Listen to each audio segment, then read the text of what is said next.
In this video, I'm matching up the two 16GB competitors.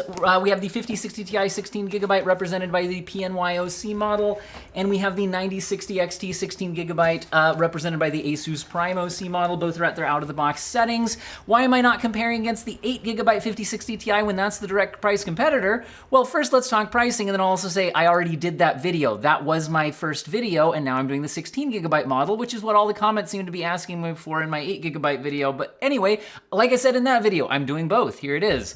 5060 Ti 8GB is currently available in the United States at $390. The 16GB version costs $100 more, I guess $90 more at $480.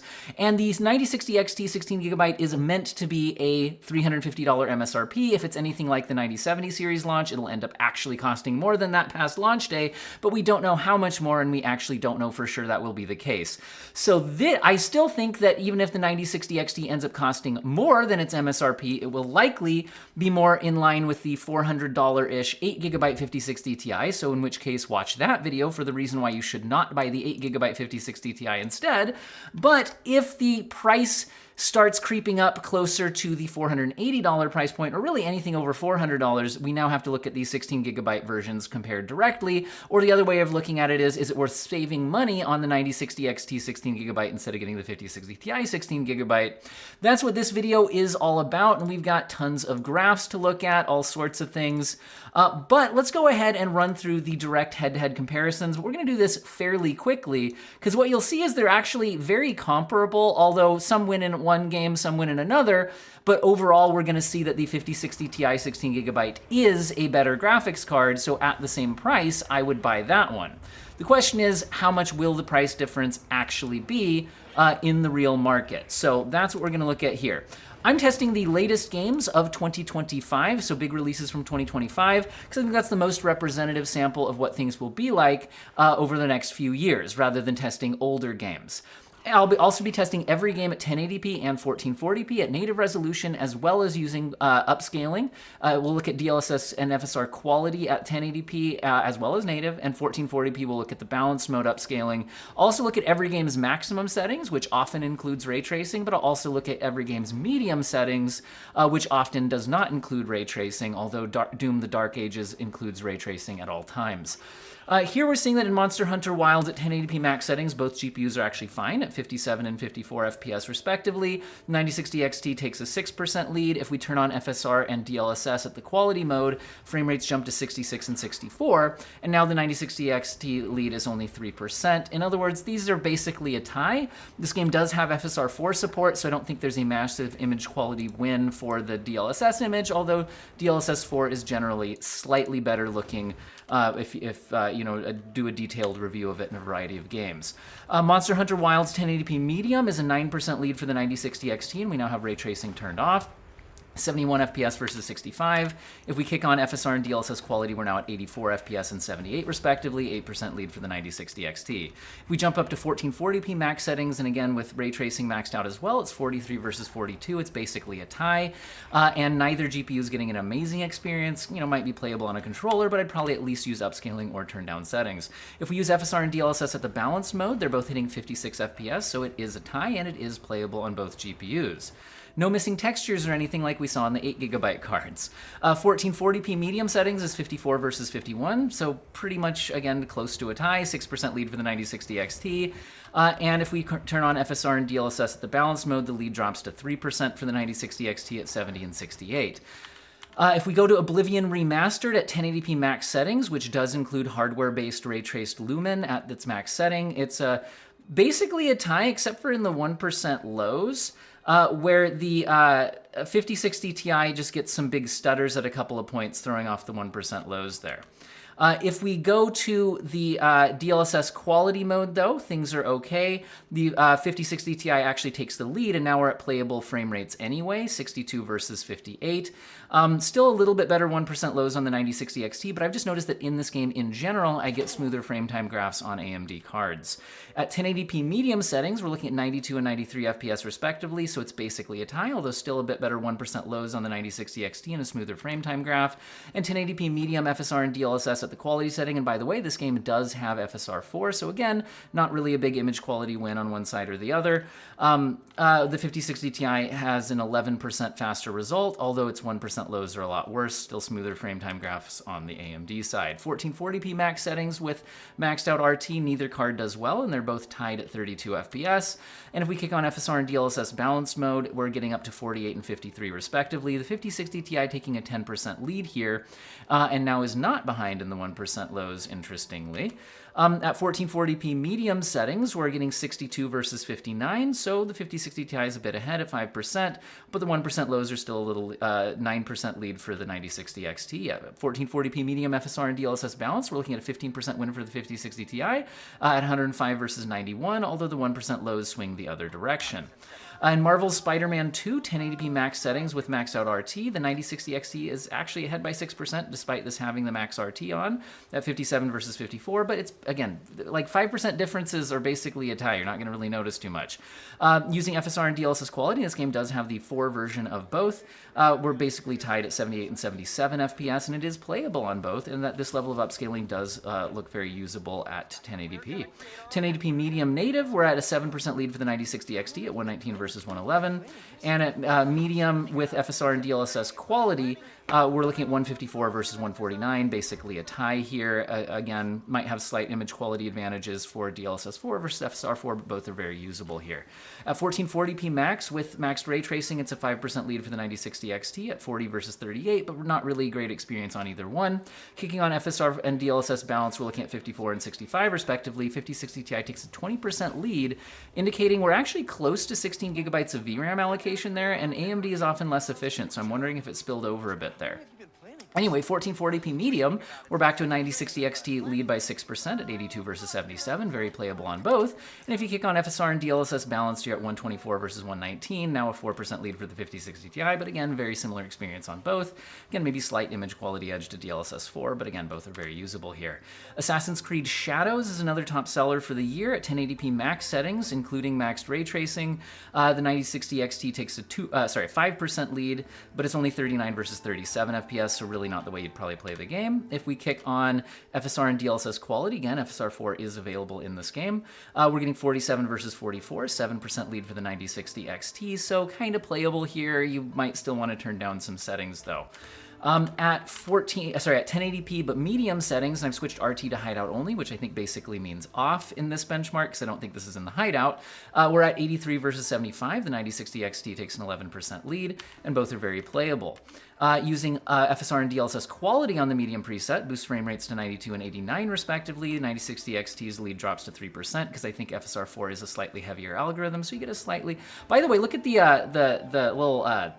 cloth hanging down over the overhang. It looks noticeably sharper textures on the DLSS image there. So there is some image quality advantage to the sharpness of textures and less of a blur on the DLSS 4 image here that I can pick up, but both do look usable. Anyway, let's go ahead and keep rolling. So if we go Assassin's Creed Shadows max settings at 1440p, neither one's doing great, 31 versus 30 FPS and 1% lows are in the 20s. If we kick on FSR and DLSS balance, is now 42 versus 42, so it's a tie, but still only in the 40s. You could play it on a controller, but I'd probably turn things down more. If we go down to medium settings and basically turn RT off, we're at 67 versus 62, so now very playable at native 1440p. 9060 XT takes an 8% lead. And if we kick on FSR and DLSS balanced, we're now getting the 5060 Ti ahead by 2%, 83 versus 81, so again, basically a tie, and I think a little image quality edge here to DLSS 4 on the sharpness of the textures again. Doom the Dark Ages requires ray tracing at its max settings that are currently available, which does not include a path tracing update, which has not yet launched. The 5060 Ti is ahead by 4% at 77 versus 74. And if we go down to using the FSR and DLSS here, this is a game where DLSS looks noticeably better, although the dark images will probably have a lot of YouTube compression and you might not see it. This game only has FSR 3 support due to the fact that I don't think Vulkan supports the FSR4 algorithm due to the way it's calculated and not having support for that within Vulkan. 1080p medium, again, still uses ray tracing. They're tied at 86 FPS, and using FSR3 and DLSS 4 quality, it's 122 versus 113. Performance lead for the 9060 XT, but image quality lead for the 5060 Ti, so that would be the card. I would still prefer to use the 5060 Ti at these settings due to the image quality advantage. If we go to 1440p Max Ultra Nightmare, 4% lead for the 5060 Ti at 54 versus 52. I'd probably want a little bit higher frame rates. So if we go ahead and kick on FSR and DLSS balance, we're now at 83 versus 82. It's basically a tie in frame rate, but the 5060 Ti has better image quality due to DLSS 4 versus FSR 3 being a noticeable advantage. Again, YouTube compression might kill the differences in the Stark scene. 1440p medium is 60 versus 59, so it's basically tied. And kicking on DLSS, sorry, just a second, let me go back. I skipped a little bit too far. Again, if we kick on FSR3 and DLSS 4 balanced at 1440p medium, the 9060 XT takes a slight lead by 5%, but again, I would prefer playing this on the 5060 Ti due to DLSS 4 versus versus FSR 3. Kingdom Come Deliverance 2 at its max settings, 1080p experimental, it's 41 versus 27, 52% advantage for the 5060 Ti, but not really an amazing experience at these settings at only 41 FPS. Kicking on FSR and DLSS quality, and this game does have the 4 version available for both. The frame rates don't really change much. It's 44 versus 29, 52% advantage for the 5060 Ti. 1080p medium settings, though, are at super high frame rates, 138 versus 119. The 5060 Ti's lead drops to 16%, but it's still a noticeable advantage despite high frame rates on both GPUs. Not like you'd have a bad time on the 9060 XT, but it is a much better frame rate on the 5060 Ti. Even using FSR and DLSS quality, it goes to 163 and 141, so 16% lead for the 5060 Ti, but again, the 9060 XT is getting you 141 FPS in this game. 1440p max settings, we're seeing a 42% advantage for the 5060 Ti at 34 versus 24, but I probably wouldn't really play the game at these settings due to the low frame rates. And using FSR and DLSS, that should say balanced. Sorry, that's a typo. This should say balanced. It's 40 versus 27, so 48% lead for the 5060 Ti, but not particularly usable settings, I would say, overall. Now, let's go ahead and switch to medium settings, where we're getting 92 and 82 at native resolution, 12% lead for the 5060 Ti, and using balance level upscaling on both, 20% lead for the 5060 Ti at 131 versus 109. Again, the 9060 XT is getting high frame rates here, but it is outclassed by the 5060 Ti relatively. Clair Obscur Expedition 33 is my favorite game of the year. It's an Unreal Engine 5 title, and at 1080p max settings, they're tied at 52 FPS. Which is a little lower than I'd like. Using DLSS quality, we get to 78 FPS, but we gotta talk here. The AMD card doesn't have access to FSR in this game. No version at all. I gotta use XeSS, and that only hits 72 FPS and doesn't look as sharp as DLSS does. 1080p medium at native, we're both at 84 FPS average, so you could play at native 1080p and still look pretty good at medium settings here. And at quality level DLSS, the 5060 Ti jumps to 113 FPS, and the 9060 XT has to get by with XeSS, and at the same internal rendering resolution, that's a 9% lead for the 5060 Ti, but also a better image quality. 1440p max, it's only 36 versus 35, so technically a win here by 1 FPS for the 5060 Ti, but we wouldn't really use these settings. Balance level upscaling, though, gets the 5060 Ti to 66 FPS. The 9060 XT gets to 60. It's a 10% lead for the 5060 Ti in performance, but also a noticeable win in image quality. If you look at things like the tree leaves in the background, the stairs and things like that, it looks noticeably better on the right-hand side of the screen. 1440p medium settings, it's 59 versus 58, so basically a tie and very playable. And if you use balance level DLSS, it gets to 99, and XeSS gets the 9060 XT to 88, so 13% lead for the 5060 Ti and an image quality advantage. At Final Fantasy VII Rebirth, 1080p max settings, it's a definitely NVIDIA showcase here with 23% lead in the averages and 37% in the 1% lows, 92 versus 75, although again the 9060 XT is still hitting at 75 FPS here, so no big problem or anything. Now you wouldn't really have to use upscaling here, but if you do, DLSS is available, but TAAU is what you have to use, the Unreal Engine 4 upscaler, and it does not look great. This looks so much better on the right-hand side of the screen. Look at the foliage as Cloud moves his arms and the water pixelates. It's pretty awful on the left-hand side. So again, another game without FSR4 support. 1080p medium is 104 versus 87, 20% lead, and I didn't test the upscaling on the mediums preset because we then hit 120 FPS frame rate cap. which this game has. 1440p max is a 22% lead for the 5060 Ti at 72 versus 59. 9060 XT is doing well enough that you don't have to use upscaling, but the 5060 Ti can use DLSS here. It looks pretty good. It hits 90 FPS, whereas the 9060 XT is stuck with TAAU, which does not look anywhere near as good. So again, that's my main hang up here for the 9060 XT. At 1440p medium, we're at 80 versus 69, 16% advantage for the 5060 Ti, although the 9060 XT 69 is pretty nice.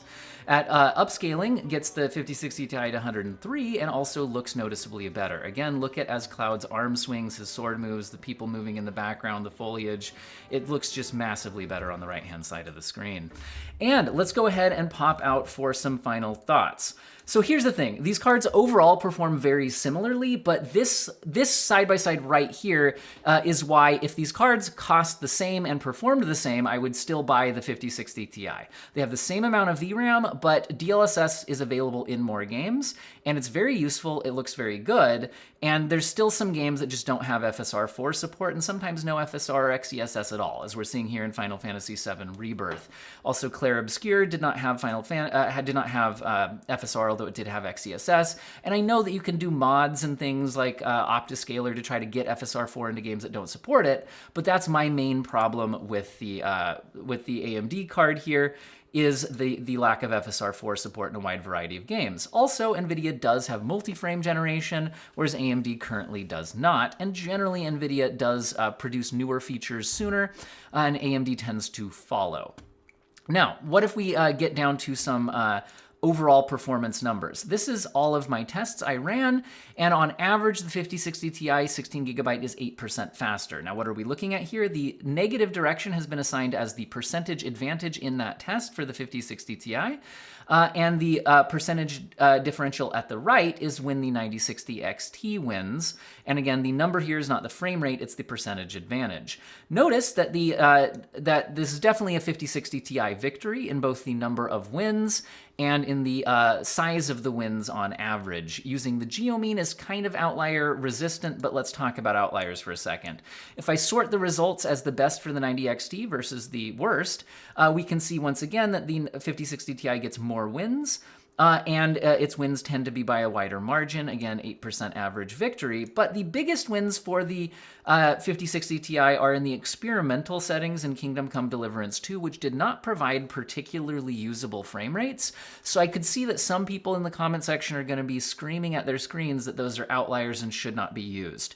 Now, I think it's fair to test all games at their max settings and show the results, but if you want to see what this looks like without those, here's what it looks like. It's still a win, and the 5060 Ti, the average advantage drops to 4%. So that's what it looks like if we choose to remove those outliers. Remember, I'm using the geomean here, which one of its advantages is that it's fairly resistant to outliers. So these weren't having a massive swing on the overall result. It drops from an 8% win to a 4% win on the average in these tests. Overall, these cards are fairly similar performance level, but the 5060 Ti is better and has a better feature set. Let's sort this in some other ways, though. If you're focused on 1080p, here's the 1080p native and quality level upscaling results.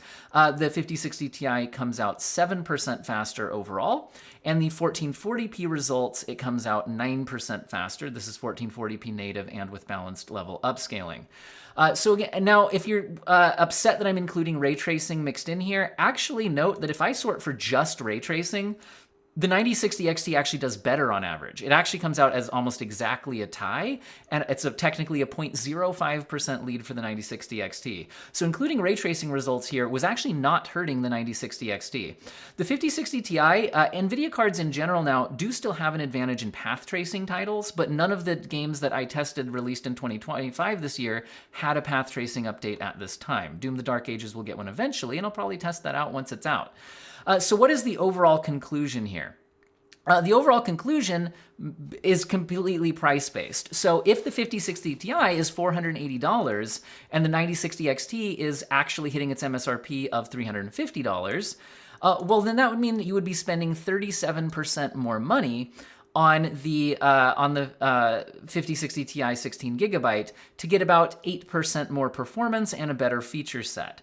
But AMD's feature set gap has been closing. And so, FSR 4 is looking really good. It's available in a lot of games, but not every game. So if the AMD card hits its MSRP, I would buy that instead. It represents a much better value. And it's definitely better than the price competitor 8GB 5060 Ti. Again, I've already released a video on that. Now, if the AMD card's actual real-world price creeps closer to $400, then you're only spending about 20% more on the 5060 Ti 16GB, and also to get 8% better performance on average, which means that the 5060 Ti, you'd essentially be getting 11% worse value if all you were talking about was performance per dollar. At that point, I would say spending the extra 11% more per frame, if you want to think about it that way, is worth it because of the wider availability of DLSS 4. It's slightly better image quality even when you have FSR 4 available, and having multi-frame generation is nice. And also even in x2 frame generations modes, which the 9060 XT does have, it is not, I do think there's still a little bit of an image quality and frame pacing advantage to the DLSS version. So the point is here, the 5060 Ti 16GB is a better graphics card than the 9060 XT 16GB, but not massively so, which means price is everything here for the 9060 XT. If it goes over $400, I'd start leaning towards, if you can afford it, spending more to get the 5060 Ti 16GB. Also, I can hope, but can't guarantee, that having this competition from AMD may start to bring the price down on the 5060 Ti 16GB, closer to its actual MSRP. Because remember, its MSRP, I think, is meant to be $430. And by the way, so MSRP versus MSRP, it's $430 versus $350, which would be spending 22%, 23%, I guess, more on the NVIDIA card, which I think generally that's pushing it a little bit. I mean, it is getting 8% more performance, so I don't know. The point is, right now, the MSRP 5060 Ti isn't available, at least in the United States. And that's my last thing here is, my analysis here is based on United States pricing, because that's where I live and where the largest portion of my audience is. Pricing around the world between NVIDIA and AMD varies widely. So take some of the calculations I'm doing here as a guide for how you might want to take this in your market. The point is, the 9060 XT is way better than the 16GB version is way better than its direct price competitor, which is the 8GB 5060 Ti. But if its price starts to drift too close to the 16GB 5060 Ti, buy the 16GB 5060 Ti instead, because it is a better graphics card, although not by a just unbelievably wide margin. Does that make sense? It's a little bit faster, but noticeably so, and it does have a better feature set. Also, if you're doing stuff besides gaming, always check in on your work workloads. Sometimes CUDA support is going to be better than AMD versions for various applications. Hopefully you guys found this video useful and or interesting. If you're interested in other head-to-head content between these GPUs and others, I'm going to be doing tons. I've been re-benchmarking all of my graphics cards. I haven't finished them all yet, but I've got through a lot of them. In all these latest games at these settings, and I'll be doing tons of head-to-head content, and I'll be adjusting reviews as pricing changes, all of that. So stay tuned to the channel if you're interested, and I hope all of you have an excellent day.